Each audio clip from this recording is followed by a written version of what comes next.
Olá, sejam todos muito bem-vindos. Eu sou Estevão Herculano, esse é o podcast da Igreja Presbiteriana de Jundiaí e no episódio de hoje nós conversaremos sobre pregação e sua importância para a igreja. Roda a vinheta.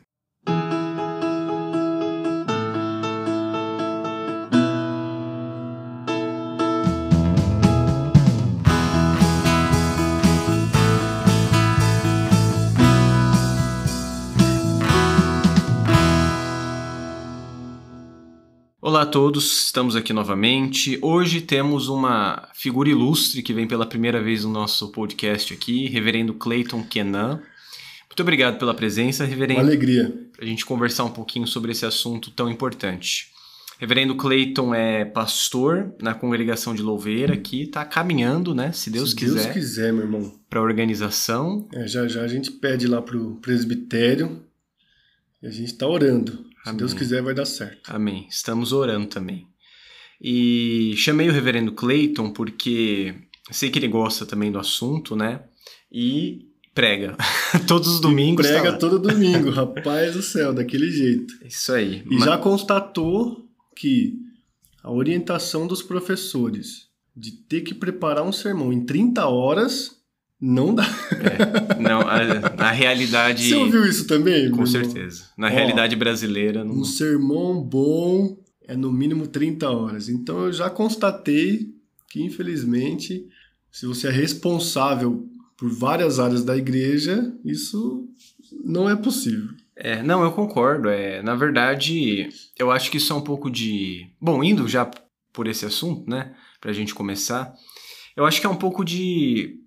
não enxergar a realidade, né, do pastorado no nosso contexto, porque não sei que você seja pastor que só prega uma vez por semana. Pregador. Pregador.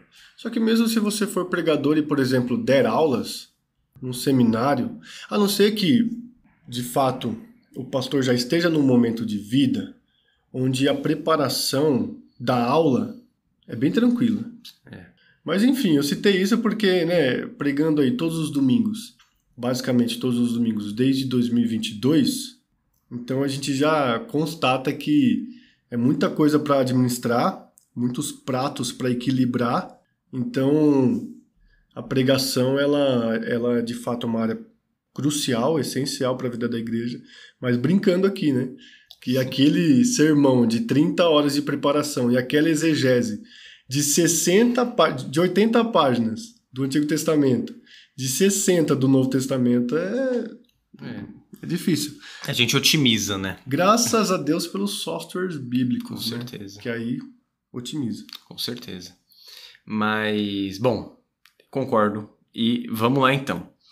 Sobre pregação, reverendo, vamos começar definindo. Eu ouvi uma vez uma definição de pregação que eu gostei muito.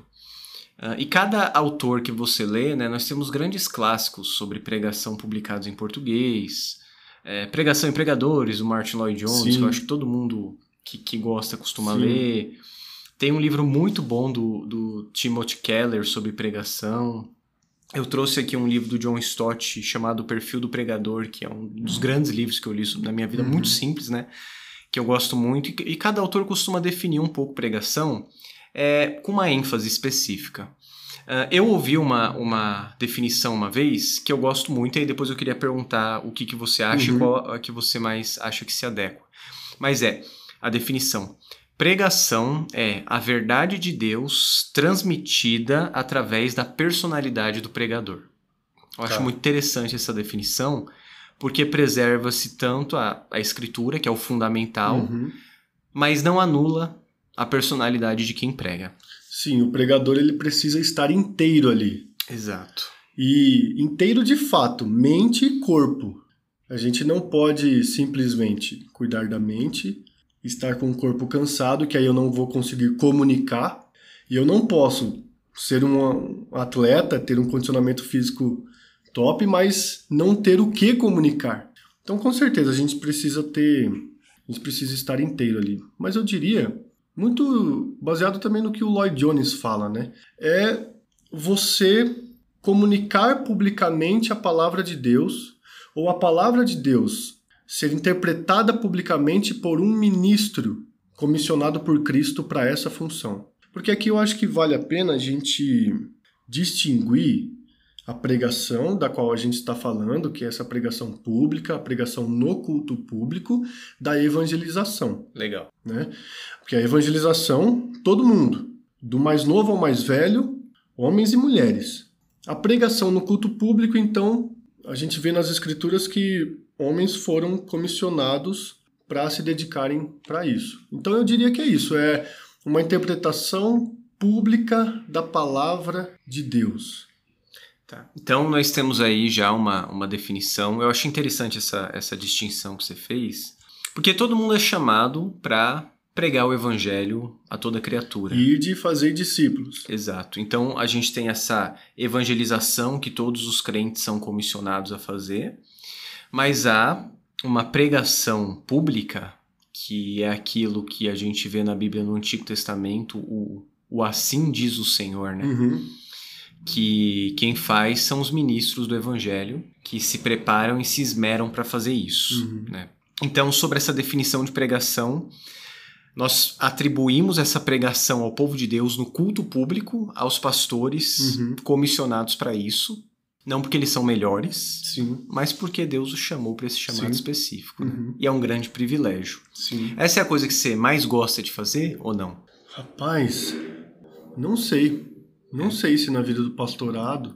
Não sei se você esperava um sim retumbante aqui também, né? Sim, a gente tá nesse tema. Mas assim, é que eu gosto muito do discipulado também. Uhum. Quando chegam novos convertidos ali na igreja, eu tenho essa função ali de acolhê-los, esse primeiro contato. Uhum. E claro que a pregação expositiva nos treina para conseguir também atender essa demanda do discipulado. Uhum. Mas certamente tá no top 3 funções da igreja a pregação. Com certeza. E tem que estar, né? Obviamente tem que estar. Mas é uma coisa que eu gosto de me dedicar para obter o esclarecimento do texto e conseguir comunicar aquilo que eu pude ter ali, né? Esse esclarecimento que eu pude ter. Legal. E qual modelo de pregação, qual tipo de pregação você costuma seguir ou você acha o mais correto? Eu sigo a pregação expositiva, né? Porque eu não sei, de forma muito aprofundada, outros modelos, tipos de pregação. Eu já ouvi, né? Eu acho que são esses os termos, né? Aquele sermão de 4 páginas.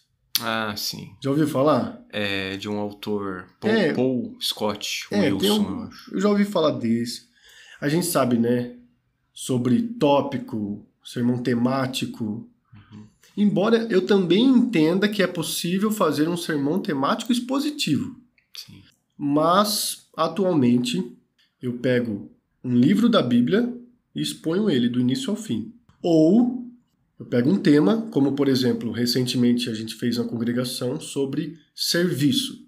E aí eu pesquisei os textos que se utilizavam, seja do substantivo ou do verbo ligado a diácono, diaconel, e aí que a tradução é servir, basicamente, ou servo, e aí eu pegava textos, então a minha série de sermões tinha um tema, mas os textos eram expositivos, as pregações eram expositivas. Então eu basicamente uso esse estilo. Você acha que isso é mais proveitoso para a igreja? Com certeza. Alguém já disse para mim, uma vez, que isso é bom porque a gente não se acovarda diante de temas difíceis. Legal.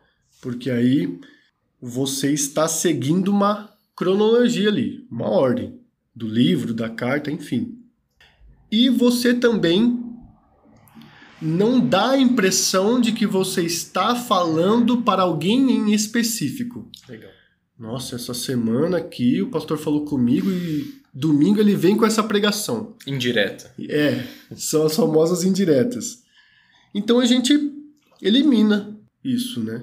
Porque justamente o texto já estava, a agenda já era aquela.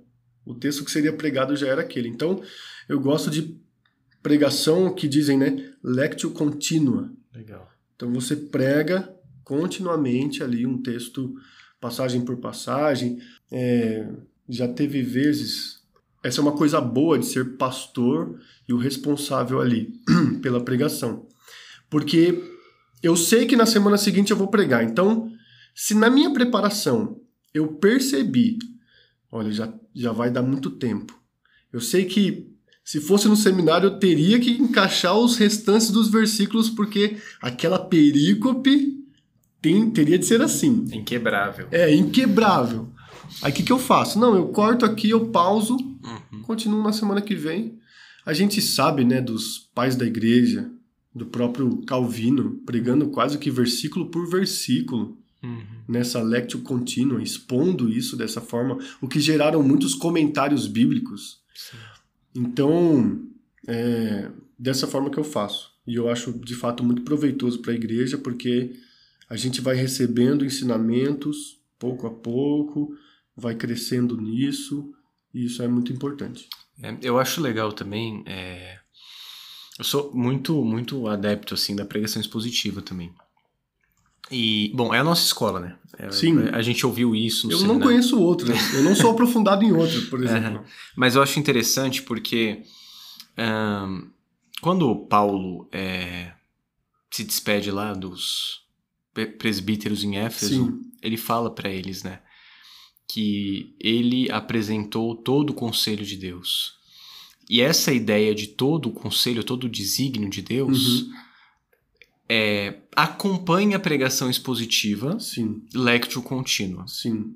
Como você disse, eu também sei que é possível fazer uma pregação temática expositiva, sim, você pegar um tema, e claro, dá para fazer isso. Mas eu acho que justamente essa ideia de você ir pregando e a igreja ir acompanhando aquele texto, ela vai absorvendo toda a mensagem bíblica.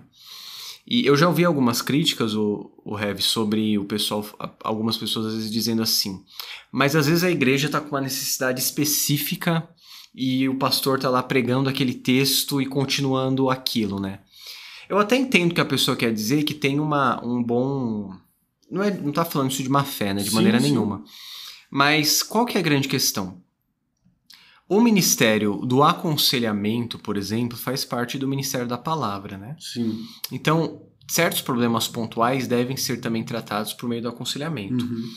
Agora, pregar expositivamente de maneira nenhuma tira a relevância da pregação, né, para a igreja. Na verdade, quando a gente faz isso, a gente está só declarando toda a Bíblia é importante. Todos os problemas que a Bíblia trata, a gente precisa falar de todos eles. E quantos são aqueles testemunhos que, quando a gente liga a Cristo Jesus, a gente percebe como alguns temas, mesmo que nichados, vão falar, vão comunicar o Evangelho, vão edificar. Você fala sobre família, porque era o tema do texto em questão, e pessoas com relacionamentos quebrados, naquele domingo especificamente. E aí encontra em Deus o Pai perfeito, encontra em Cristo o irmão perfeito. Então, de fato, né, a palavra de Deus ela vai encontrar o seu propósito naquela noite, mesmo a gente pregando. E aí vai do bom senso, né? O pastor entendendo que é um tema gritante, que está sendo tão necessário dar uma pausa numa série. Eu fiquei lá 2 anos, quase 2 anos, pregando Atos. Eu acho que eu fui uma vez visitar e estava pregando Atos. Pregando Atos. Foi uma experiência boa. E aí a gente sempre vai ouvir pessoas que, de um lado, que legal, estamos ouvindo sermões de um livro grande inteiro. Outras pessoas, rapaz, eu cheguei a ver do púlpito. Eu falava assim, ó, abra sua Bíblia em Atos. É que o pessoal não vai ver, né? Mas a pessoa virava os olhos, rapaz. E aquilo ali a gente precisava segurar, né? Porque igreja pequena você vê tudo, né? Sim. Quando eu venho pregar aqui na IPJ, eu olho para setores. Eu olho para a direita, para o centro, para a esquerda, e isso também ali na galeria. Numa igreja pequena eu olho para pessoas. É totalmente diferente, cara. Mas citando, né, esse caso, porque foi bem emblemático assim para mim. Eu acho que eu já estava no terço final do livro de Atos. Você pregou ele todo mesmo? Preguei ele todo. Porque eu queria que as pessoas soubessem o que é ser igreja, por exemplo, né? Por Legal. meio dessa narrativa. Agora é por meio da carta aos Efésios que a gente está pregando. Legal. Mas aquilo ali chamou minha atenção. Mas Atos de novo, eu não aguento mais. Aí às vezes eu lembro que eu parei no Natal do ano passado para fazer algumas pregações temáticas, né? O tema era Natal, e aí eu selecionava textos para expor. Legal. E aí eu também consegui, ali naquela ocasião, dar essa pausa. Aí dava essas pausas para respirar um pouco, mas... nada impede, né? Nada impede. Mas eu acho interessante isso, de como você também vai treinando a igreja para que a igreja passe a amar ouvir Sim. sobre toda a Bíblia. Sim. Porque hoje em sem dia dúvida. é muito confortável pra gente. Você falou isso de não se acovardar. O mais confortável pra gente é pegar Sim, aquele, Salmo 23. aquele salminho de estimação que não vai confrontar ninguém, que tá tudo de boa ali, e pregar isso aí, né? Uhum, É o mais fácil. E claro, quando for pra pregar o Salmo 23, você pregue. Uhum. Mas tanto pra gente é um desafio, quanto é um desafio você confrontar as pessoas, quanto é um desafio você ter que estudar. Sim. Porque eu já vi, por exemplo, sermões que, tipo, realidades de algumas igrejas que é tipo assim, é tema só. Tá. Tipo, santidade. Isso. Aí João 3,16 fala sobre santidade. Aí no mês que vem é sobre amor. João 3,16 fala Também sobre amor. fala, lógico que fala. Aí é sobre a volta de Jesus depois. João 3,16 fala sobre a volta de Jesus. Então, isso não é saudável porque eu acho que a igreja acaba absorvendo o seguinte: não importa o texto. Tipo assim... E seleciona também, né? E para de ler a Bíblia toda, né? E aí a Bíblia vira um cardápio, né? Exato. Que aí eu vou selecionar o que eu mais gosto. Exato. O que eu prefiro aqui e tal. Agora, Heavy, nesse livro de Atos que você pregou, eu acho que é legal a gente falar isso. Não precisa ser chato, né? Tipo, você pregar um versículo todo domingo. Sim. E na verdade, em narrativas, que é o caso de Atos, né? Que é o livro histórico do Novo Testamento, são perícopes gigantes, Sim. por vezes. Então, eu lembro, se eu não estou enganado, acho que o capítulo 14 é uma das viagens missionárias, e era um discurso gigantesco de Paulo. E ele era todo amarrado. Então ele precisava ser pregado de uma vez só. E claro que eu posso melhorar. Talvez quando eu for pregar Atos novamente, eu vá colocar melhor as coisas, me comunicar melhor. Mas ali, a única coisa que eu fiz foi, à medida que a gente for lendo, a gente vai expondo, para não ler todos aqueles 50 versículos de uma vez antes e relendo depois. Essa é a facilidade da carta, por exemplo, né? São temas, às vezes 2 versículos, 3 versículos, mas na narrativa... Então, nem acontece numa narrativa, num livro histórico, você pregar versículo a versículo, porque é uma história toda ali. Eu acredito que eu tenha dividido o discurso de Estevão, mas eu poderia ter pregado ele. Mas é muito denso. Então, né? mas eu acabei dividindo por causa disso. Mas aí tem lá a viagem de Paulo, o naufrágio dele também, uma narrativa acho que gigante ali, de 27, 28, é o capítulo 27 ou 28 de Atos. Então acontece que acaba passando rápido algumas passagens, né? E a gente tem que pincelar mesmo, selecionar os destaques para naquele tempo, os destaques, né, que o texto nos dá, óbvio, para a gente expor, para a gente se comunicar com a igreja. E é legal ter essa sensibilidade, né, de ver de escolher algo. Não óbvio que as pessoas vão gostar, não é assim que a gente escolhe, mas de enxergar a realidade para que não fique maçante, né? Eu lembro de uma história que o professor contou no seminário. Você deve ter ouvido já, porque a gente fez mesmo seminários, os mesmos professores. Sim. Mas que um rapaz se formou e a igreja não ouvia pregação expositiva.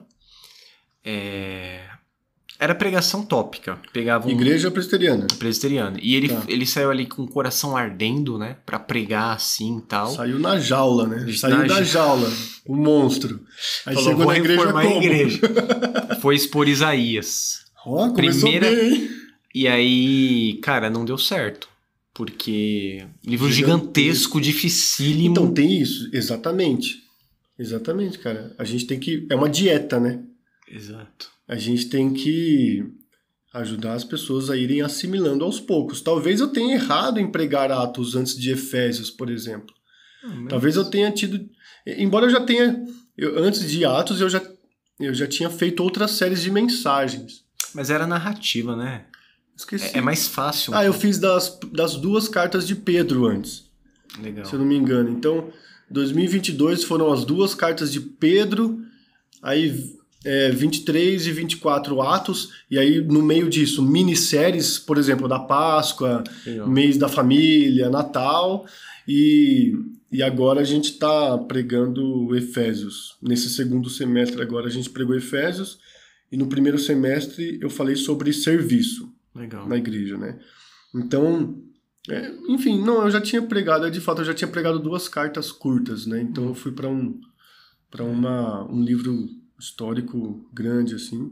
E agora eu voltei para uma carta pequena. Então, de fato, a gente tem que ir dosando, né? Senão pode cansar mesmo, né? A gente precisa ter esse bom senso, essa sabedoria, fazer uma leitura da igreja, ver o que ela precisa e tal. A questão é assim, a pregação expositiva nos afasta do subjetivismo, a pregação expositiva nos afasta das nossas próprias ideias. Rapaz, é muito fácil a gente ceder à tentação de discursar, em vez de pregar. Então também nos afasta disso, nos afasta da negligência, porque para conseguir pregar expositivamente a gente tem que se dedicar. Então a pregação expositiva tem todos esses proveitos. Começando em nós que preparamos para o povo de Deus, para os não crentes também, todos esses proveitos. É uma bênção, a gente como presbiterianos, né, eu acho muito saudável a gente incentivar e pregar desse jeito, né. Uhum. Uma pergunta que você tocou já, mas eu queria ratificar, que às vezes algumas pessoas têm dúvidas, né, sobre isso. Não era para ser um tema polêmico, mas se tornou por conta da nossa cultura e contexto. Mas quem deve pregar na igreja? Tá. Bom, aí eu recorro a 2 textos bíblicos que eu acredito que dão base para essa resposta. O primeiro deles é Efésios 4, que fala que Jesus concedeu à igreja pastores e mestres, ou pastores mestres. Uhum. E a Timóteo, Paulo fala que devem ser considerados como dignos de dupla honra, ou honra em dobro, os presbíteros que se dedicam a presidir e a pregar e a ensinar. Então, na igreja, no culto público, voltando àquela definição, né? Essa interpretação pública da palavra de Deus, feita no culto público, deve ser feita por um homem comissionado, ou melhor, antes, vocacionado, chamado por Deus para isso, testado, capacitado e comissionado a isso. Então, no culto público, essa pregação que a gente está conversando aqui é feita por um ministro, pelo ministro da palavra. Isso é um modo como muitas pessoas não enxergam, mas um modo pelo qual Deus preserva a ordem e reflete a ordem da criação também, né? Sim. Porque ele atribuiu papéis distintos ao homem e à mulher, os dois igualmente importantes, louváveis, os dois fundamentais para a raça humana, para que o povo de Deus avance, mas distintos e complementares. Então, como o homem serve liderando, né, dando sua vida pela sua esposa e família, pastoreando o seu lar, e a esposa auxiliando, se submetendo, amando e ajudando o seu esposo. Sim. Ambas funções fundamentais para a família e para a vida do povo. E na igreja isso também acontece, né? Sim. Ele separou alguns para pastores, que lideram, pregam, né? Ministros ali ordenados, homens ordenados por ele, e o povo de Deus não é formado só por esses, né? Na verdade, se não houvesse o rebanho de Cristo, não haveria pastores. Sim. E a gente diz essa questão da liderança Não só no sentido de diferença de sexo, mas de serem pessoas que estudaram para pregar, né? Porque eu acho que o nosso ouvinte vai concordar com a gente que hoje em dia há uma banalização grande do ministério da palavra, o que é triste. E eu estava pensando com alguns irmãos da igreja recentemente a respeito de uma futura expansão do presbiterianismo / das doutrinas da graça lá na cidade. Porque a gente percebe que há algumas denominações que se infiltram na cidade de um jeito rapidamente. E que em cada bairro tem uma garagem onde ali se reúne uma igreja.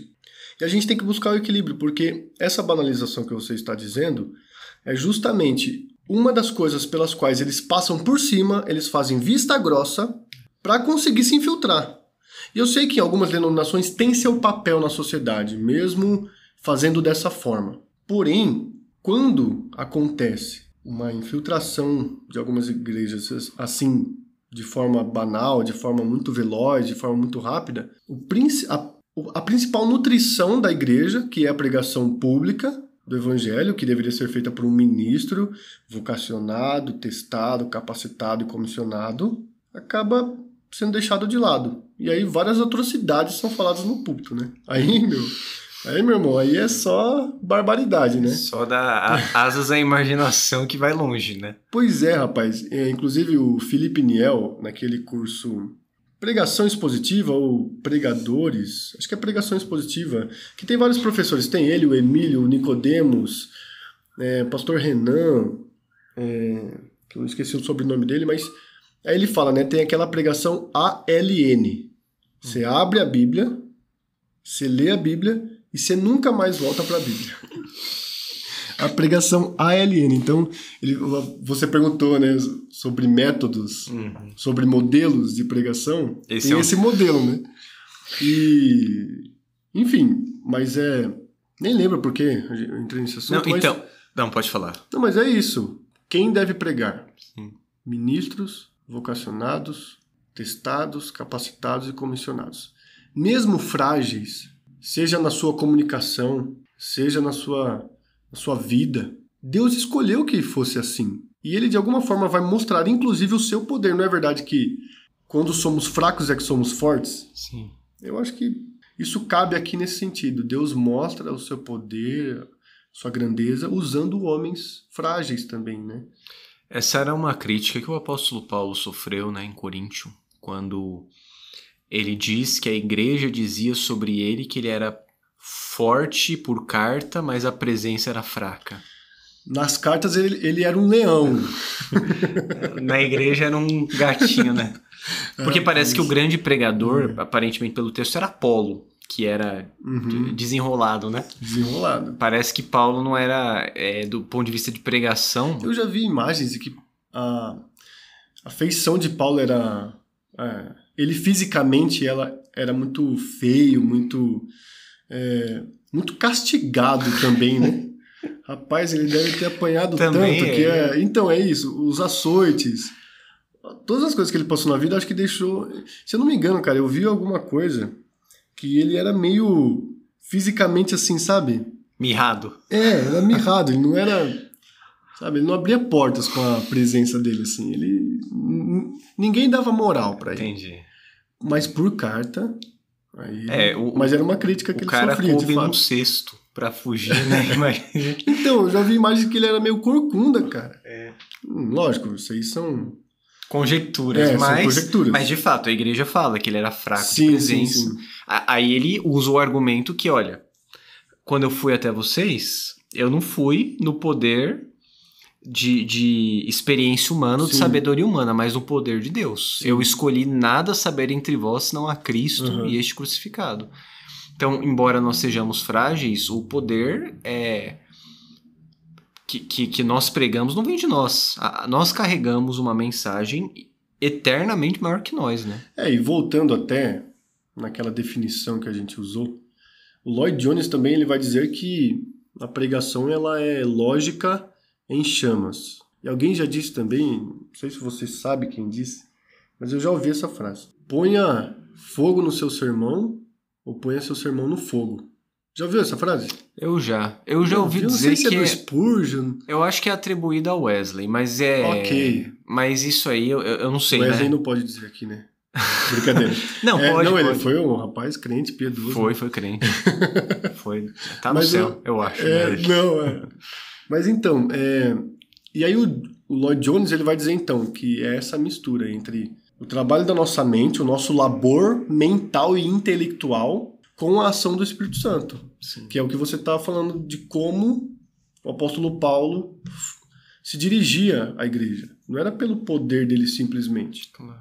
mas é pela ação do Espírito Santo. Só para terminar essa questão da banalização, Heavy, eu acho que só um indicativo de como, de fato, infelizmente, o ministério da palavra não é levado com seriedade, e pelo menos na Igreja Presbiteriana do Brasil, né? Tanto que a gente passa anos no seminário, um irmão muito querido me conta a história de que uma vez chegou um rapaz na igreja e do nada, assim, primeira vez que veio, perguntou, como que faz para ser pastor aqui? Rapaz. Aí ele falou, olha, meu irmão, é o seguinte, se você quiser ser pastor, você tem que ficar o quê? 3 anos como membro para poder ser aspirante, 1 ano de aspirante, 4, 5 anos no seminário, licenciado e vira pastor. Então o processo todo é uns 9 anos, 9, 10 anos. Aí falou que o homem nunca mais apareceu, né? Mas aí você fala, mas isso não é excesso de zelo? Olha, eu acho que não. Eu acho que isso é fundamental. Por quê?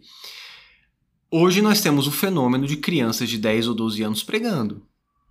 Rapaz. Você vai falar desse profeta mesmo? Profeta Mirim? Acho que a gente não precisa citar exatamente ele, mas eu fico me perguntando de verdade, como um homem, cara, de 60 anos com sua esposa e filhos que é crente há 40 anos, se submete a ouvir um moleque falando um monte de bobagem, no mínimo, né? Pra não falar loucura, heresia. E por quê? Porque ficou banalizado, né? Sim. E aí se você discursa bem, se você tem alguma retórica... E esse é o problema de igrejas neopentecostais e de algumas pentecostais. Se o irmão ali, ele... tem alguma retórica, ele fala... Tem aquela lagriminha aqui na voz, ó. Eu lembrei do Miller agora, porque ele imita muito bem esses... Ele tá perdendo de ganhar dinheiro, porque é uma brincadeira. Mas assim, se ele dá essa enfatizada e tal, e aí eles abrem a igreja, cara, e eles começam a falar. Não é pregação, é falatório. Então, por isso, o nosso zelo por quem está autorizado a pregar no culto público e como este que está autorizado a pregar no culto público será testado e capacitado. Ele não é de qualquer jeito, não é pouco tempo. E eu acho que o seminário é importante para isso. Né? O seminário judia, né? Castiga para você, se você sobreviver, aí... ali foram o quê, né, no JMC, né? 8 exegeses. Alguns faziam umas heregeses, né? O pessoal brinca, né? Alguns fazem 16 exegeses, né? Contando as reprovações. Rapaz, se tiver que fazer 16, não desiste, cara, não dá não. Mas as práticas, né? Então, aí tem mais 5 práticas de sermão. Exato. Então, é muita coisa, cara, muita coisa. Alguma coisa você aprende, né? Nossa, demais, com certeza. Bom, vamos lá. Mais alguma coisa nesse assunto? Eu posso... Não, sobre isso... Tá. Eu queria um pouco para a parte prática, para a gente caminhar um pouco. Queria perguntar o seguinte, o Heavy, em relação à preparação do sermão. Então, já que você vai entrar nesse assunto... Tá bom. Deixa eu falar, por que a gente prega, então? Tá bom. Esse propósito. Acho que só para encerrar esse assunto mais teórico... Tá, então peraí. Por que a gente prega, Cleiton? Todo culto é evangelístico. E é por isso também que a gente recebe o ensinamento de que devemos enfatizar uma ligação com Cristo no sermão. Porque é o evangelho dele que salva. Então esse é um dos propósitos. Evangelizar. Aí também alguém pode pensar que muitas igrejas elevam esse propósito ao status de único propósito. E acaba com que acontece aquilo que você falou. João 3,16 é sempre o texto, porque sempre tem que ser evangelístico, sempre tem que fazer apelo, sempre tem que... Quantos aqui nunca ouviram falar do evangelho querem entregar sua vida para Jesus hoje? Mas, então eles elevam esse objetivo ao status de único objetivo. Reduz a pregação só a isso, né? Também isso. Mas esse é um dos objetivos, é um dos propósitos. O outro também é discipular. Então eu diria que a pregação serve para evangelizar e discipular. Porque no discipulado você edifica e você nutre. Então as pessoas vão crescer, as pessoas vão se desenvolver. É aquilo que Pedro fala, né?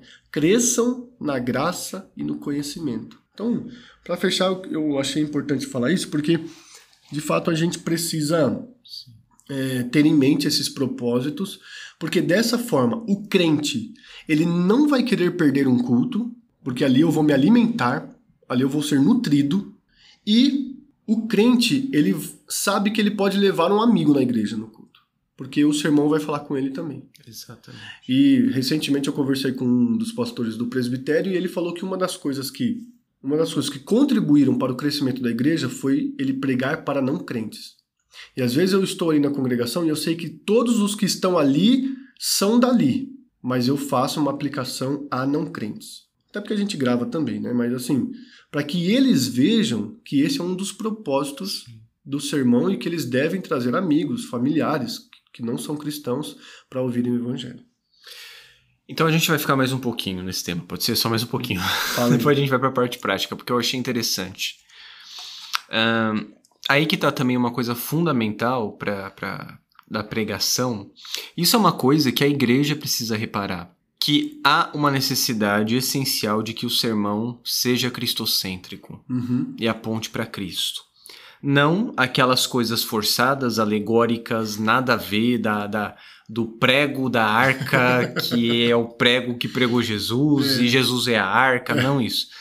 Mas como... Não, mas em algum sentido ele era a arca também, não era? Eu já ouvi isso. Eu vou estudar o texto então para depois. Depois a gente porque conversa. Porque ele salva, né? A família. Ele salva os eleitos. Jesus é a arca. Eu tô pensando, na verdade, sabe, no que, nossa, falar que... não devia nem mencionar o nome dessa pessoa, mas é que tinha uns vídeos do Benny Hinn, cara, antigamente. Você já viu isso aí? Eu só via as atrocidades lá do terno dele lá, cara. Não, mas ele gravava uns vídeos... Nossa, é muito absurdo. Assim, você procurar na internet, você acha, tipo, o tamanho do prego, aí mediram lá em Roma, era o mesmo prego. Tá. E sabe essas coisas de metragem e totalmente absurda? E ele fazia esses links. Uns links assim. Pregação cristocêntrica não é isso. Sim, né? ok. O que é? A Bíblia aponta para Jesus de maneiras diferentes. Por exemplo, tem uma série de livros, eu até trouxe um aqui, do Sidney Greidanos, em que ele fala sobre pregando Cristo a partir do Antigo Testamento. Nós somos presbiterianos, a gente prega o Antigo Testamento, porque o Antigo Testamento também é a palavra de Deus. Né? A gente não acha que é só o Novo. Que o Antigo caducou, não. Tudo é palavra de Deus. Então, existem tipologias, às vezes Cristo é apontado em determinado texto por contraste. Você tem figuras que são contraste de Cristo. Há figuras como Sansão, por exemplo, que são um tipo de anti-herói, mas é um herói da fé, mas Cristo é o perfeito Sansão ou o perfeito Moisés, porque todos pecaram. Então a pregação precisa apontar para Jesus. E tem narrativas que registram histórias trágicas e Cristo entra não na história, ali naquela narrativa, mas ele é o Messias que salva aquela história. Exato. Que salva aquela família, que salva aquilo que estava acontecendo ali. Se não fosse ele, aquilo seria uma piada de péssimo gosto. Sim, né? Exatamente. Mas aí que tá. E eu acho que essa é a importância de... Tô falando que você mencionou essa aplicação para não crentes e tal. De que o sermão, e aí por isso que é tão importante a exposição bíblica e os pastores se dedicarem à pregação. Para não ser o mesmo sermão todo domingo, a ponto de a gente conseguir... Gente, isso aqui é muito difícil, tá? Estou falando que é o que precisa acontecer, não é o que a gente não faz como deveria. Mas pela graça de Deus a gente tenta, né? Mostrar a beleza daquele texto, ao mesmo tempo em que a gente aponta para Cristo, sem viajar na maionese, mas de acordo com o que aquele texto diz, E também mostra como o crente é edificado e como o incrédulo precisa de Cristo. Né? Sim. Então, você usou a palavra apelo, né? Esse é o apelo nesse sentido.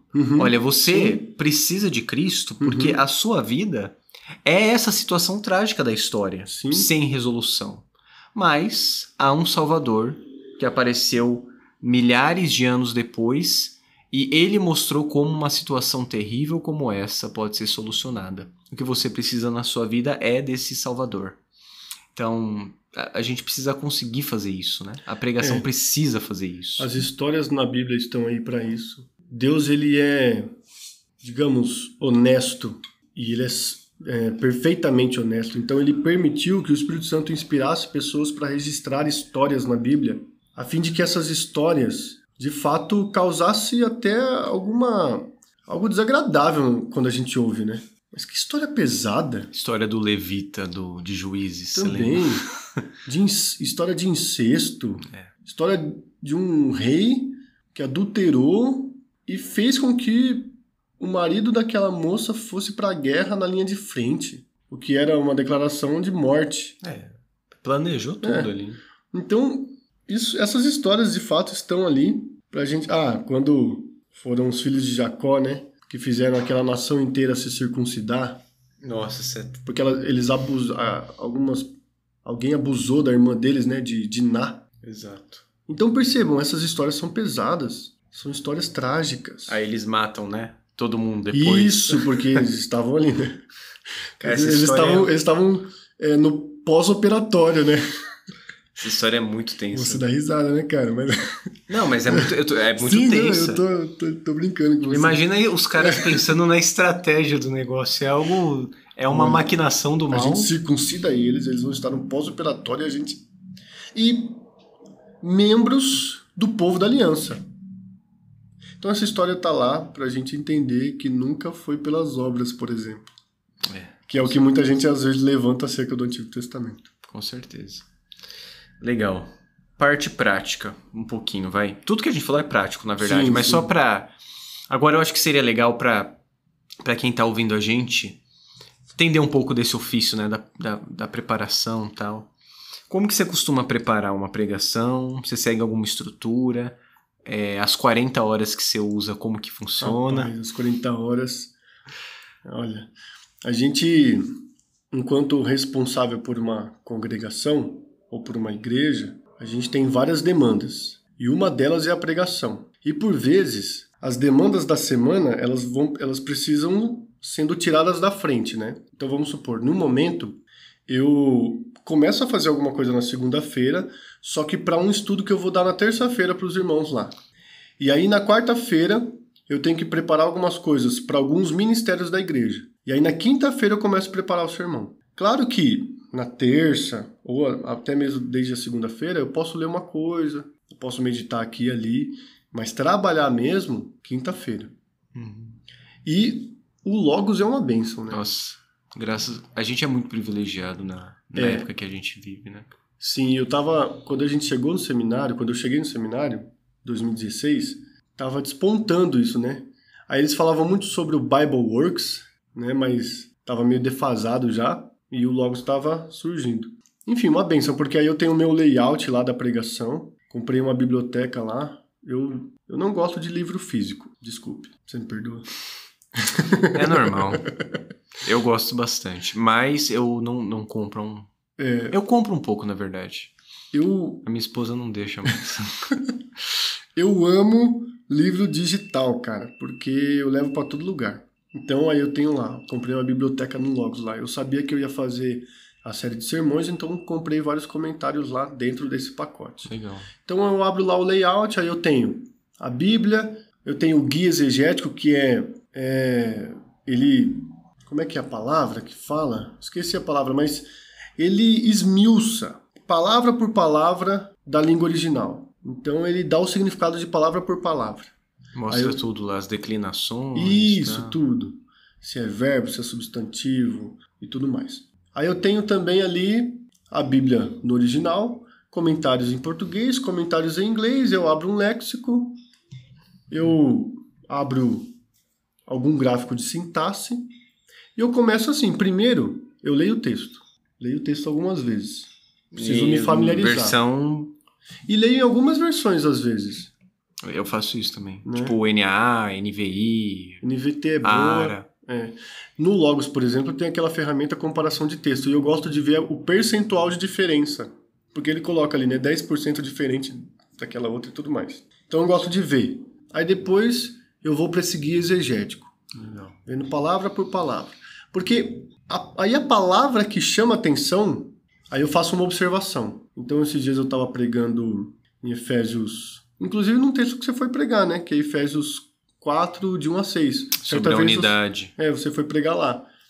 E aí os dois verbos que tem no versículo 2 e 3 lá, de suportando e fazendo tudo, nesses 3 primeiros versos eram os principais. Então aí você já seleciona, aí eu já vejo nos 2 léxicos lá que eu tenho o significado disso. Aí tem dicionários que destrincham. Essa era a palavra que eu estava procurando, né? Eles destrincham a palavra ali, colocam o significado dela no judaísmo. Isso é bem legal. No mundo grego, mundo helênico ali, né? Helenista. E, enfim. Então eu vou vendo essas palavras. Aí eu leio os comentários e vou escrevendo alguma coisa. Eu gosto também de usar... O Logos tem uma inteligência artificial. Eu gosto de usar para ilustração. O ChatGPT também para ilustração. Às vezes eu tô assim, ó. Me fala um filme conhecido que fala sobre isso. Aí ele fala lá, aí eu leio e tento entender ali se cabe no sermão. Mas basicamente é isso. Eu leio o texto, aí eu vou pro guia exegético. Eu faço anotações acerca das palavras que eu vejo no guia exegético. Eu vou para os comentários e eu passo a escrever o sermão. Beleza. Aí vamos só dar um salto, porque tem mais umas coisas para falar, em relação à aplicação. Tá. É fundamental para o sermão. Sim. Certo? Como você faz? Você vê a realidade da sua igreja, pensa em aplicações... Falando da minha parte, pelo menos, costuma ser a parte que mais demora pra mim. Sim. Aplicação. Porque... A gente não tem muita vivência, né, Estevão? Eu acho que a gente compartilha disso. Não, mas é verdade. Tipo, a idade, né? A gente tá próximo aqui, cara, de idade. E eu acho que isso conta muito. Esses dias eu tava conversando com o reverendo Wilson também. Esse negócio de ilustração. Por que eu preciso de uma ferramenta que me ajude? Porque eu não tenho história pra contar. Você entendeu? Então, esses irmãos, a gente esteve numa programação do Presbitério recentemente que o reverendo Rodrigo Leitão foi pregar. Várias histórias que ele contou. Do aniversário da IPB. Isso. Reverendo Wilson também, várias histórias. Eu não tenho histórias para contar. E se eu for contar as minhas histórias, eu serei repetitivo. São poucas, né? Porque são poucas. É de uma realidade específica, de uma família com 3 filhos, com uma bebê. Então, às vezes, eu posso falar, se aquilo for se encaixar bem. Mas eu preciso também recuperar na memória. Que a minha memória... Eu gosto de filmes, mas eu não sou de decorar personagens. Entendi. E falas, e momentos. Então, por exemplo, filme da Marvel. Eu gosto de usar essa inteligência artificial para ele me lembrar momentos do filme. Filmes que eu assisti, que eu tive alguma experiência ali e que vai se encaixar no sermão, por exemplo. Aí ele fala assim, olha, o filme da Marvel, o Batman... Tem que tomar cuidado com a imprecisão lá, né? Não, ô louco, mas não erra desse jeito, não. Mas, a aplicação, geralmente, eu coloco na primeira pessoa o que eu devo fazer. Tá. Então, esse domingo que eu preguei sobre Efésios 4, a partir do verso 7 lá. E aí eu colocava assim, devo buscar os meus dons na comunhão com a igreja. O meu serviço, ele é para atender as demandas da igreja e não minhas preferências pessoais. E isso vai atingindo todas as faixas etárias ali. Recentemente eu comecei a fazer assim, eu creio que tem sido proveitoso. Legal. Fazer isso na primeira pessoa. Porque às vezes eu falava nós, mas eu creio que esse ponto do sermão, que é a aplicação, é um ponto muito pessoal. Então, nesse ponto, eu comecei a fazer isso, mas para pensar na aplicação, é do momento que eu começo a escrever o sermão, E aí se surge algo na mente, eu preciso anotar, senão eu vou esquecer. Isso é uma coisa importante. Não é verdade? Cara, às vezes eu tô vindo de carro pra cá, alguma coisa tá aqui, eu fico assim, fico lembrando, eu chego rapidinho, põe no celular, assim, um bloco de notas. Sim, tem que fazer. Senão isso vai embora. E às vezes tem coisa tão boa que vem na cabeça, que às vezes é Deus, assim, colocando em si. Às vezes é Deus, né? Às vezes é Deus que tá guiando, né, cara? Você acredita que Deus faz isso? Por vezes ele dá umas dentro, né? Deus...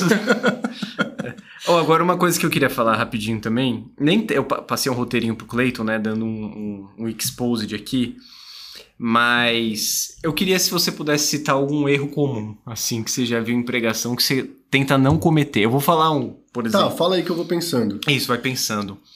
Um erro que eu tento não cometer, que eu já vi muita gente fazendo, e às vezes a gente erra e faz, mas eu tento não fazer ser a minha história e eu ser um grande herói na história que eu tô contando. Ai, rapaz, muito pedante, muito chato, insuportável isso. Sim. Eu já aprendi, não sei se foi um professor de seminário, se foi um amigo meu, ele disse o seguinte: se você for contar uma história sua, que seja revelando um erro seu. Sou totalmente a favor. É isso aí, cara. E não algo que você fez de bom. Eu orei e 10 pessoas foram curadas, irmão. Você tem que orar também. Cara, é a coisa mais insuportável. Esse rapaz aí na pandemia ia ser útil, hein? Mas, de fato, isso é um erro. Mas sabe um outro erro que eu tava pensando aqui, que me veio na mente agora quando você perguntou? É quando eu, pelo menos, não posso fazer isso. Sair do esboçado. Nossa. Sair do que foi esboçado. Porque se eu sair do meu esboço, eu vou falar uma coisa que não vai cair bem, talvez. Ou uma piada, ou, por exemplo, cara, sabe, eu já cedi essa tentação, já errei nisso, mas aí o Espírito Santo vem trabalhando no meu coração. Você ouviu uma notícia naquela semana, você conversou com uma pessoa naquela semana e no meio do sermão isso vem na sua mente. Porque a nossa mente no meio do sermão é uma coisa de louco, né? Vagueia por lugares... longínquos, né? E... esse aí é o diabo. Aí esse querendo é o diabo. tirar a sua... E se você faz um comentário baseado nisso, eu acho um erro muito ruim, porque aí às vezes você faz uma piada que não vai colar, você conta uma coisa que fica impreciso. E pra voltar depois? Nossa, pra voltar. Porque você escreveu, você tem a linha, né? Sim. Aí você faz, aí você volta assim e fala, nossa, mas como isso se encaixa no negócio que eu tô... E aí, por exemplo, está aquela questão de você estar inteiro. Porque se eu estou bem, se eu estou descansado, se o meu físico está bem, eu tendo a me manter concentrado, né? Mas se eu não estou bem emocional e fisicamente, eu tendo a me perder várias vezes durante o sermão. Tem uma coisa engraçada, cara, eu vou contar. Eu leio a pregação toda. Tá. Né? Eu também, eu escrevo tudo que eu vou falar. Aí, basicamente, a gente vai absorvendo. Eu meio que decoro os tópicos frasais, isso é do seminário. Reverendo Sebastião Arruda, não sei se você lembra. Eu não lembro dessa expressão dele. A primeira linha me faz lembrar o que eu escrevi. Sim. Mas eu escrevo de verdade. Geralmente é um sermão de manhã umas 8 páginas, da noite umas 10, 12. Eu leio mesmo. É que eu consigo ler dinamicamente, né? Sim. Enfim. E aí, uma vez lá na antiga igreja que eu frequentava, que eu era seminarista, um dos professores do seminário falaram, olha, não pode pregar lendo. Não dá certo. Isso aí, bateu nessa tecla, chega na sua igreja e tente pregar sem ler. Sem esboço. Pra você. Porque Lutero, aquelas coisas, né? Lutero pregava sem esboço, tem que estar com a palavra... E falou várias atrocidades. Certeza que quando ele pregou as 95... Ele tava com esboço, entendeu? Quando ele pregou as 95 tudo escrito, né? Então... Aí eu falei, beleza, vou fazer isso. Cara, foi uma vez na vida. Aí eu cheguei, fui na congregação da igreja, estudei o texto a semana toda, comecei a pregar. 9 minutos, eu não sabia o que falar mais. Aí eu tava como? Sem esboço, sem uma anotação na Bíblia. Eu preguei 12 minutos, orei e terminei. Aí terminou, os irmãos vinham me cumprimentar. Sabe quando a pessoa vem te cumprimentar com aquela cara de dó? Assim, tipo... E a pregação lá é o quê? 40 minutos. Era pra ser uma pregação da noite. A congregação tinha um culto só. Aí eu 12 mil. Eu voltei pra casa, eu falei, nunca mais na minha vida eu faço isso. Você sabe que na minha época do seminário eles testaram a gente não pregar com o texto lá e só com um esboço de 1.200 palavras. Dava uma folha. E a gente teve que... Eu creio que eu tenha participado de feito um sermão assim, uma prática de sermão assim. Mas eles voltaram a ter o texto agora. Quando eu saí do seminário, você podia pregar com ele todo. Então, aí, por exemplo, eu passei por esse teste lá. Deu certo? Eu lembro que deu certo, sim. Não foi nesse que eu fui reprovado. Eu fui reprovado em outra prática de sermão, mas eu via vários alunos ali com muito medo. O cara já vai pregar suado. Nossa, já vai pregar tremendo suado. Agora, assim, sem nada, impossível. Tá, mas uma outra coisa pra gente caminhar pro fim, o Heavy, nessa questão só de erros, eu acho que a gente gosta de alguns pregadores que são pregadores do nosso coração, assim, né? Eu lembro uma vez que a gente teve uma série em Ruth aqui na igreja, né? E aí eu preguei o último sermão que encerrou a série, terminei e tal. E aí entrei no carro com a Virgínia é minha crítica, né, de sermão. Não sei se a Letícia é a sua. Uhum. E aí eu falei, aí meu bem, o que foi? Ela falou, não foi o Emílio, mas tá bom, né? Mas aí também, né? Aí eu falei, mas comparação injusta, né? Rapaz, uma vez eu tava... Qual foi o texto? Eu tava preparando... Foi em Atos. E eu ouvindo uma pregação do Emílio.